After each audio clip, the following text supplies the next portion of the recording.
आप सभी का मेरे YouTube चैनल में स्वागत है।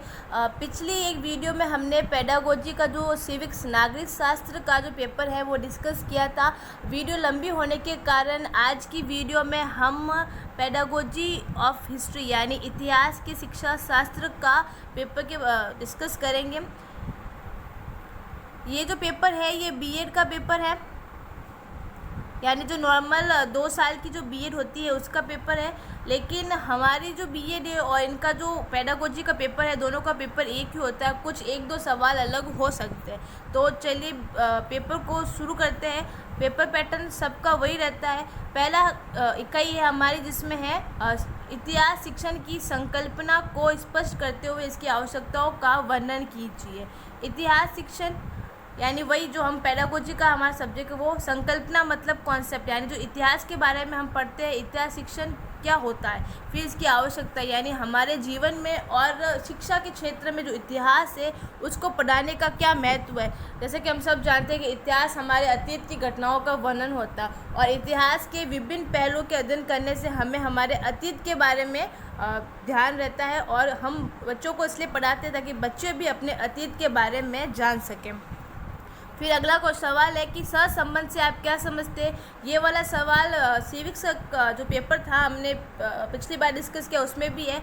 अब इसमें इतिहास का भूगोल एवं समाजशास्त्र के साथ संबंध बताना है। इतिहास का भूगोल के साथ संबंध, इतिहास जहाँ पे कोई घटना घटती है तो उसका भूगोल यानी वो कहाँ पे स्थित है। जैसे पानीपत का युद्ध हुआ तो पानीपत किस राज्य में है, किस देश में। तो ऐसे जो सहसंबंध होते हैं भूगोल के साथ। और इतिहास का जब हम पढ़ते हैं किसी काल को तो उस समय समाज की क्या स्थिति, उसमें महिलाओं की स्थिति, वहाँ पे जो जाति है वर्ग है उनकी क्या स्थिति है, उसके बारे में इसका सहसंबंध आपको स्पष्ट इसमें बताना है। फिर इतिहास के ऐतिहासिक विकास के यानी जो इतिहास सब्जेक्ट हम पढ़ते हैं उसका इतिहास। अगला है हमारी दूसरी यूनिट जिसका पहला क्वेश्चन है लक्ष्य और उद्देश्य का अर्थ बताइए और इतिहास शिक्षण के सामान्य लक्ष्यों का विस्तार से वर्णन कीजिए। यानी जो लक्ष्य होते हैं या उद्देश्य होते हैं इन दोनों में आपको अंतर बताना है। और इतिहास को जो शिक्षण होता है उसकी क्या उद्देश्य होते हैं यानी उसको क्यों पढ़ाया जाता है। फिर है इसके अथवा में है कि विद्यालय पाठ्यक्रम में इतिहास का महत्व। वही सवाल है, सवाल जिसमें आपने अगर सही से देखा होगा सारे सवाल इतिहास की संकल्पना, इतिहास के महत्व, उसकी आवश्यकता, साथ ही उसके उद्देश्य, क्यों पढ़ाया जाना चाहिए, इन 4-5 टॉपिक के इर्द गिर्द ही, मतलब इसके 4-5 टॉपिक के अंदर ही इसके सवाल बनते हैं। अभी अगला ही देख लीजिए, बोली इकाई योजना और दैनिक पाठ योजना है। ये सिविक्स में भी था लेकिन सब्जेक्ट जो विषय है वो बदल गया। पहले वाले पेपर में आपको नागरिक शास्त्र को केंद्र में रखकर इकाई योजना के बारे में बताना था और इसमें इतिहास के संदर्भ में, यानी अगर आपको इतिहास और नागरिक शास्त्र आपके दोनों सब्जेक्ट है तो इसमें आपको आसानी रहेगी क्योंकि दोनों का जो पैटर्न है लिखने का वो एक जैसे होता है। अगर आप हिंदी लेते हैं, अगर आपका सब्जेक्ट हिंदी है पेडागोजी का, तो उसमें आपको कुछ अलग तरीके से सवाल को बनाना पड़ता है। ठीक है। फिर तीसरी इकाई इसमें है प्रोजेक्ट विधि। जितनी भी पेडागोजी के पेपर है उसमें जो तीसरी यूनिट है उन सब में विधियों के बारे में चर्चा की गई है। विधि का मतलब यानी जो भी हम बच्चों को बीएड में पढ़ाते हैं, जो हमने सीखा है बीएड में, वो अलग अलग वीडियो की तरह होती है। जैसे प्रोजेक्ट विधि, कोई प्रोजेक्ट बनाकर बच्चों को समझाना, ठीक है। साथ ही कोई दूसरी विधि हो जाती है उसका यूज़ करके। तो सवाल है, हमारी पहली विधि तो हो गई कहानी प्रोजेक्ट विधि और दूसरी विधि है कहानी पद्धति। कहानी का मतलब हो गया किसी मान लो कोई शासक है तो इतिहास में अगर कोई कहानी पद्धति का उपयोग है तो हम किसी राजा के जन्म से लेकर उसके पूरे जीवन काल तक एक कहानी के रूप में फॉर्मेट में बना सकते हैं। जैसे राजा कहाँ पे गया, कहाँ पे ठहरा, या फिर उसने कितने युद्ध किए, ये सब चीज़ें उसमें आ जाती है। और इनका कक्षाओं के शिक्षण में उपयोग कैसे करेंगे, यानी उपयोग तो जैसे इसने लिखा है कहानी पद्धति है तो बच्चों को कहानी के माध्यम से हम समझाएंगे कि एक राजा था, वो राजा उसका पुत्र था, बहुत ही शक्तिशाली था। तो इस माध्यम से हम उसी कहानी की फॉर्म में या फिर फॉर्मेट में हम उसे पढ़ाएंगे। फिर अगली विधि है प्रश्न प्रविधि। इसमें तीसरी यूनिट में बहुत सारी विधियाँ हैं जिसमें से साक्षात्कार विधि हो गया, प्रश्न प्रविधि है, कहानी पद्धति, इतिहास की बात कर रही हूँ मैं, और भी बहुत सारी इसमें ऐसी विधियाँ हैं। फिर है चौथी इकाई, इसमें है शिक्षण सहायक सामग्री।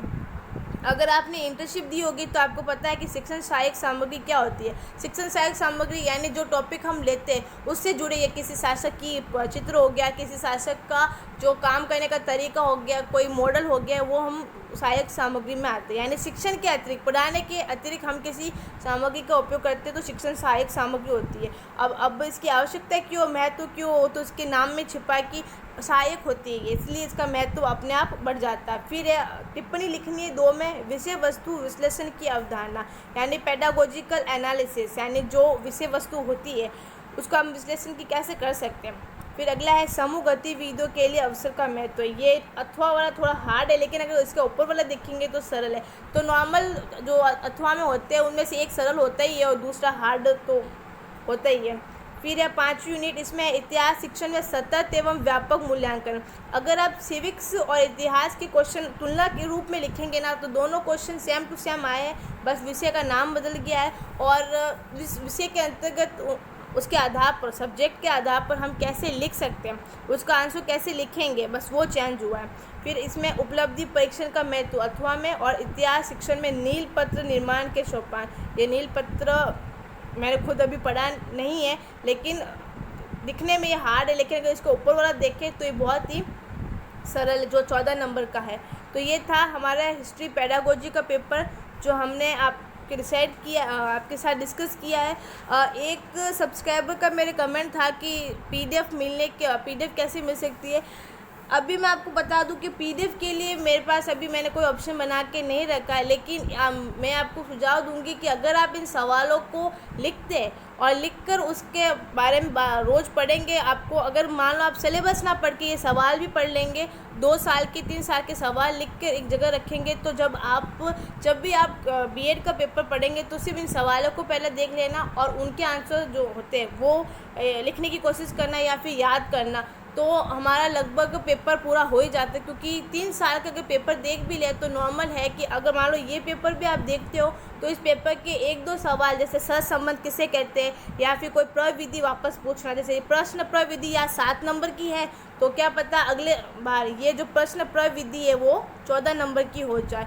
तो अभी तो मेरे पास पीडीएफ का कोई ऑप्शन नहीं है, तो इसलिए आप चाहे तो पॉज करके एक सवाल जब मैं डिस्कस करती हूँ उस समय पॉज करके वीडियो को आप सवालों को लिख सकते हैं। और सिविक्स और हिस्ट्री आपके दोनों पेडागोजी के सब्जेक्ट है तो मैं कहूँगी कि आप उन्हें एक यूनिट के साथ लिखें, जैसे यूनिट 1 लिखकर हिस्ट्री का सवाल लिखना और वापस वैसा ही सवाल जो सिविक्स में भी रिपीट हुआ वो लिखना, क्योंकि जो टॉपिक है वो 2-3 कॉमन है कि ये टॉपिक से सवाल पूछे ही जाते हैं। तो मिलते हैं अगले जो हमारे बीए के पेपर है उसमें, बीए के पेपर उसका एनालिसिस हम अगले वीडियो में करेंगे।